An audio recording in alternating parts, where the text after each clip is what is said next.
नमस्कार, मेरा नाम है डॉक्टर पुरुष धवन और आज इस वीडियो में आपको बताने वाला हूं कि कैसे एक पैरालिसिस का पेशेंट अपनी फिंगर के अंदर मूवमेंट लेकर आ सकता है। क्योंकि जब किसी को पैरालिसिस होता है तो कुछ महीनों के बाद हम क्या देखते हैं कि पेशेंट चलने लग गया, मगर हाथ में इंप्रूवमेंट कहीं ना कहीं पीछे रह जाती है। और खासकर अगर पैरालिसिस वाला हाथ हमारा लेफ्ट साइड का है तो, क्योंकि उल्टे हाथ में इंप्रूवमेंट स्लो आती है कंपैरेटिव टू राइट हैंड। कारण क्योंकि हम अपने लेफ्ट हैंड का ये जो यूज़ है अपने रोज़मर्रा के दिनों में कम करते हैं, मगर लेफ्ट हैंड हमारे लिए ज़रूरी होता है। किसी चीज़ को पकड़ना है तो हमें दोनों हाथ लगते हैं, और अगर लेफ्ट हैंड हमारा पूरा साथ दे, फिंगर से हमारी ग्रिप बन जाए तो हम काफ़ी अच्छा काम करने लायक बन जाते हैं।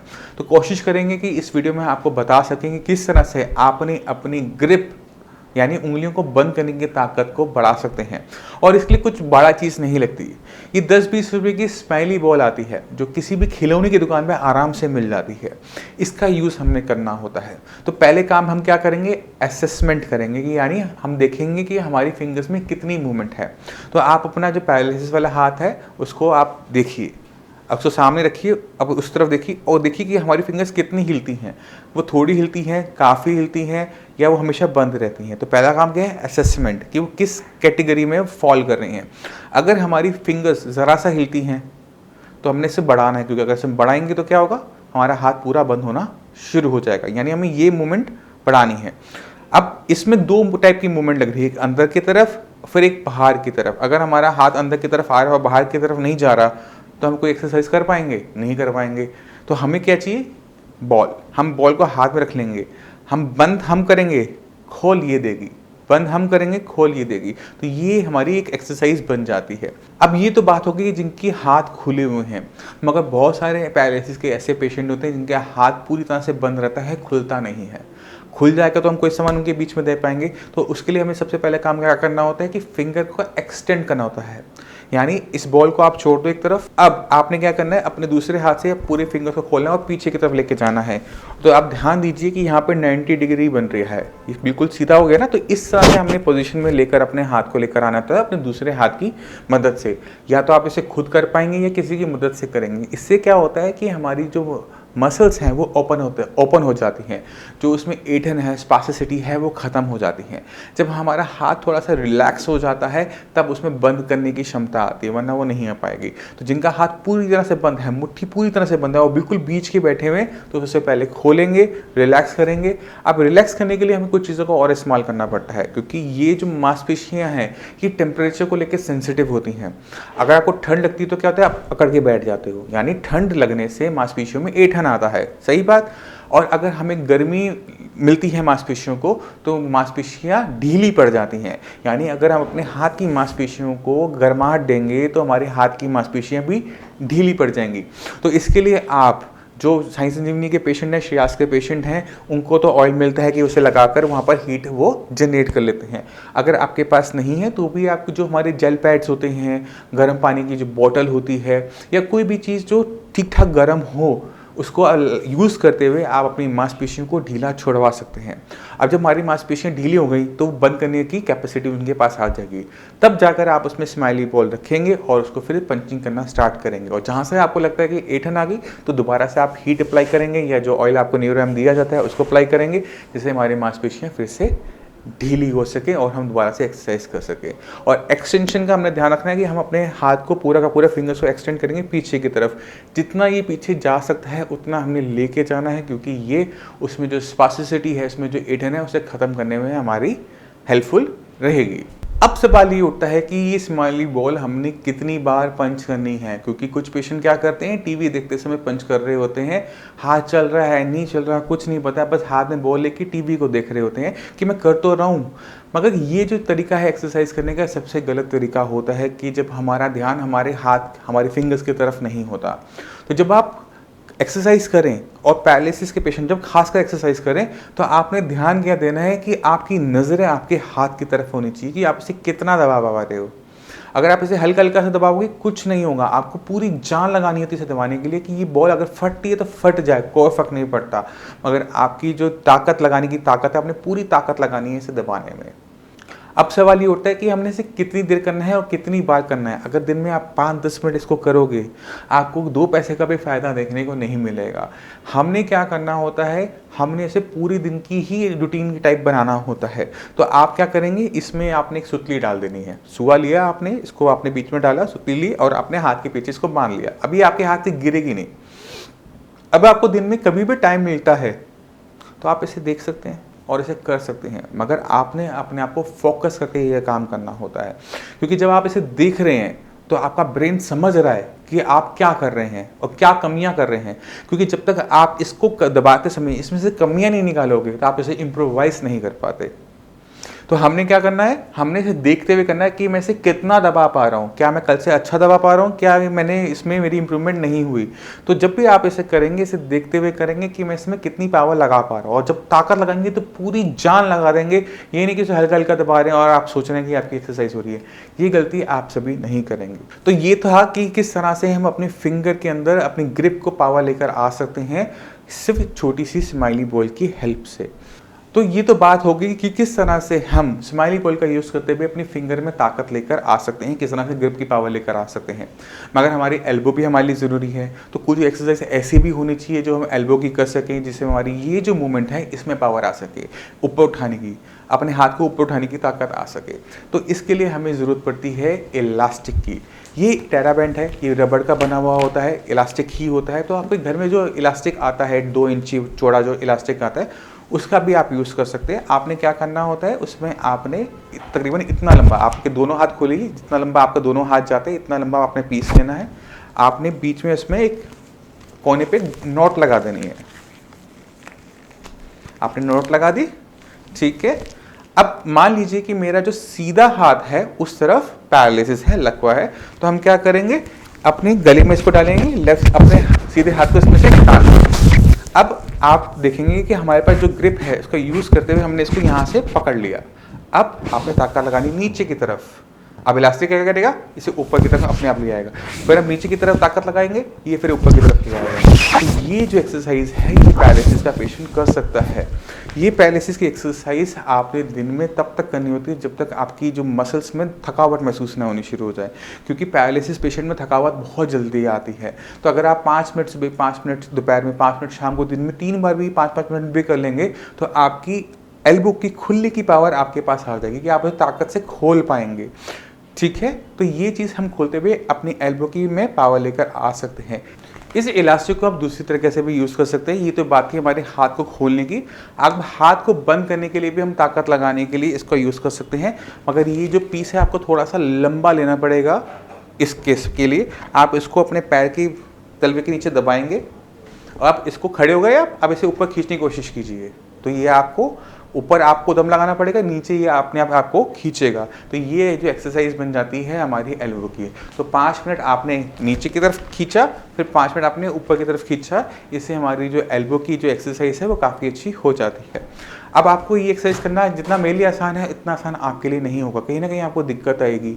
तो आप इसके अंदर ध्यान क्या रखेंगे कि आपकी मांसपेशियों में बहुत ज़्यादा थकावट, दर्द ना हो। क्योंकि अगर मांसपेशियों में दर्द और थकावट ज़रूरत से ज़्यादा बनती है तो मांसपेशियों में ऐंठन आने की दिक्कत देखने को मिल जाती है। तो हमने नहीं करना। अब सवाल ये है कि ये तो एक्सरसाइज के बारे में बात होगी, तो ये तो बात होगी कि किस तरह से हम अपने हाथ की एक्सरसाइज कर सकते हैं, फिंगर की एक्सरसाइज कर सकते हैं। पर सवाल ये उठता है कि दिक्कत सच्ची में मेरी मांसपेशियों में है या नहीं है। मेरा हाथ नहीं चल रहा, मगर डॉक्टर ने कभी मेरे हाथ का एक्सरे, हाथ का MRI नहीं करवाया था, मेरा ब्रेन का करवाया था। क्यों करवाया था उसको समझने की कोशिश करते हैं। क्योंकि पैरालिसिस जब आपको हुआ था तो आपके ब्रेन में क्लॉट आया था या ब्रेन में हैमरेज हुआ था, यानी आपके दिमाग को नुकसान हुआ था। दिमाग के किस हिस्से को नुकसान हुआ था? उस हिस्से को नुकसान हुआ था जो आपका हाथ और पैर चलाता था। अब सवाल ये उठता है, क्या मेरे हाथ की एक्सरसाइज करने से या स्माइली बॉल चलाने से मेरे ब्रेन में कोई इंप्रूवमेंट आएगी? नहीं आएगी। क्योंकि ये एक्सरसाइज या जो फिजियोथेरेपी आप कर रहे हो आप बहुत लंबे टाइम से कर रहे होते हो। प्रॉब्लम क्या होती है कि ये एक्सरसाइज फ्रूटफुल नहीं हो रही, इसका कोई रिजल्ट नहीं आ रहा होता। क्योंकि कहीं ना कहीं हम अपने ब्रेन को छोड़ देते हैं। हम एक्सरसाइज तो कर रहे हैं, फिजियोथेरेपी भी कर रहे हैं, हमने ब्रेन को कहीं ना कहीं इग्नोर कर दिया। ब्रेन में जो नुकसान हुआ था उसको इग्नोर कर दिया। इसी वजह से जो पैरालिसिस के पेशेंट होते हैं कई कई साल तक फिजियोथेरेपी करवाते रहते हैं, उनको रिजल्ट्स देखने को नहीं मिलते, उनकी दिक्कतें बढ़ती चली जाती हैं। तो हमने ऐसे ख़त्म करना है, रिजल्ट्स लेकर आना है अपने एक्सरसाइज का, तो हमें अपने ब्रेन पे काम करना है।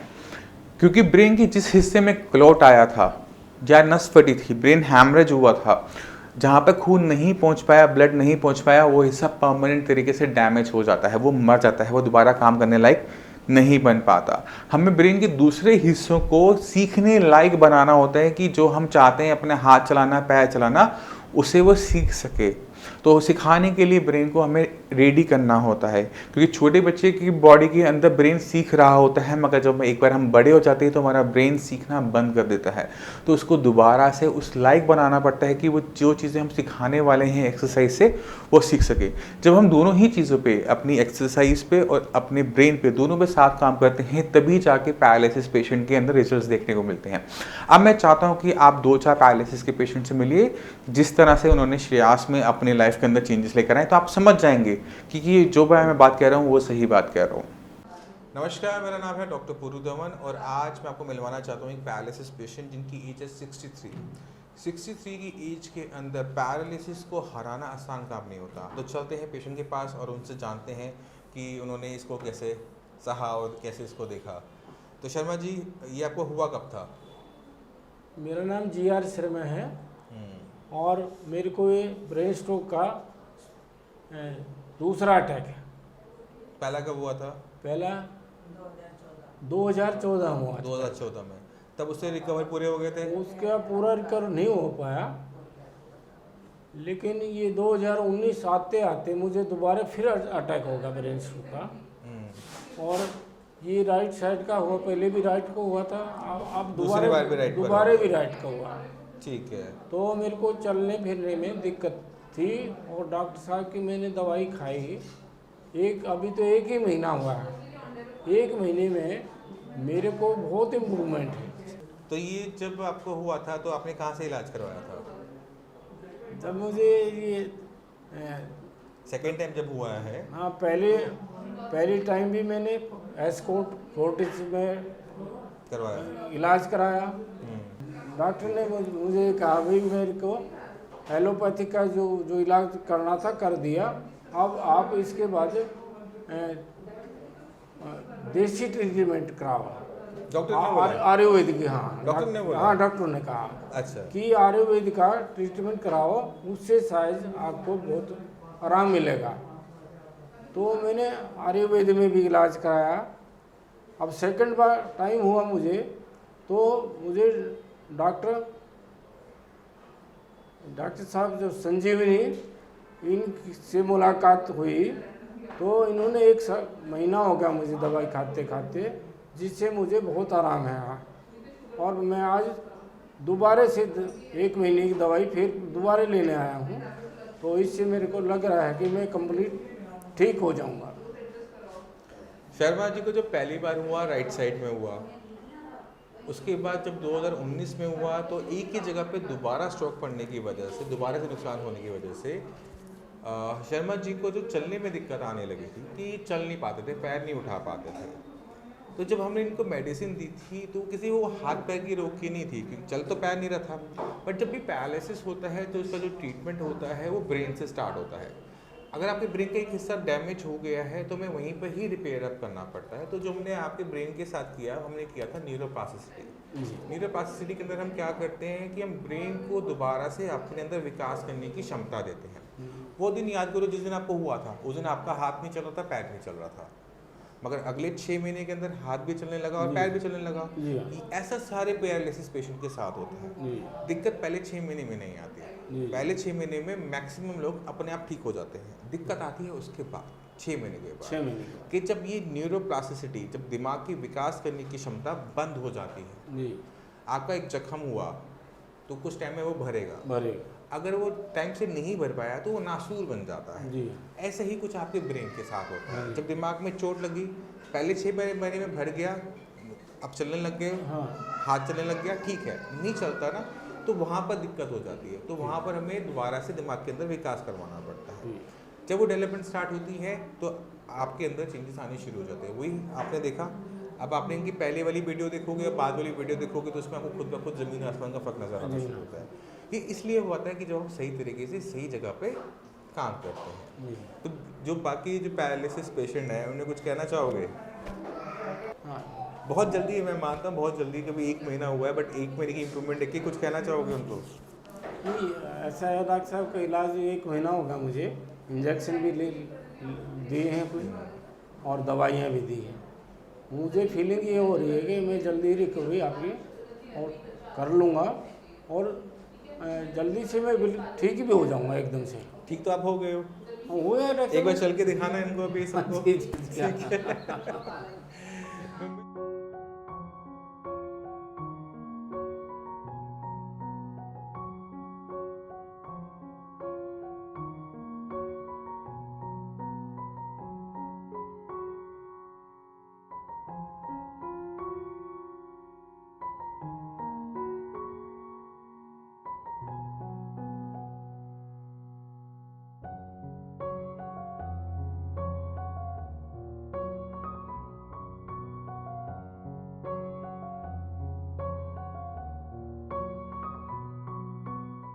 तो आपने देखा, अगर हम दोनों ही ऑर्गन्स पे साथ साथ काम करते हैं, ब्रेन पे काम करते हैं और सही तरीके से सही एक्सरसाइज करते हैं, सही फिजियोथेरेपी करते हैं, सही ऑक्यूपेशनल थेरेपी करते हैं, तो आपकी बॉडी में चेंजेस पहले महीने में ही शुरू हो जाते हैं, जो कि बहुत ज़्यादा ज़रूरी होता है। तो मैं उम्मीद करता हूँ इस वीडियो से समझ गए कि अभी तक जो आप एक्सरसाइज कर रहे थे, क्यों उसके रिजल्ट्स आपको देखने को नहीं मिल रहे थे। अगर आप चाहते हैं कि हम जो मेहनत आप अपनी बॉडी पे करते हैं उसके रिजल्ट्स आपको देखने को मिलने शुरू हो जाएं, तो कहीं ना कहीं आपको थोड़ा सा पीछे जाकर बीमारी की जड़ में जाके काम करना शुरू करना पड़ेगा, अपने ब्रेन में काम करना शुरू करना पड़ेगा। और जैसे जैसे ब्रेन के अंदर इंप्रूवमेंट होगी, वैसे वैसे आपकी एक्सरसाइज में जो चेंजेस आप देखना चाहते हैं, अपने पैर में जो इंप्रूवमेंट देखना चाहते हैं, अपने बोलने में आप जो चेंजेस देखना चाहते हैं, अपने हाथ में जो देखना चाहते हैं, वो दिखने शुरू हो जाएंगे। और वो भी बहुत कम टाइम में होता है। अब इसी के साथ आपसे समय चलने की आगे चाहूँगा। मिलते हैं अगली वीडियो में, तब तक के लिए धन्यवाद।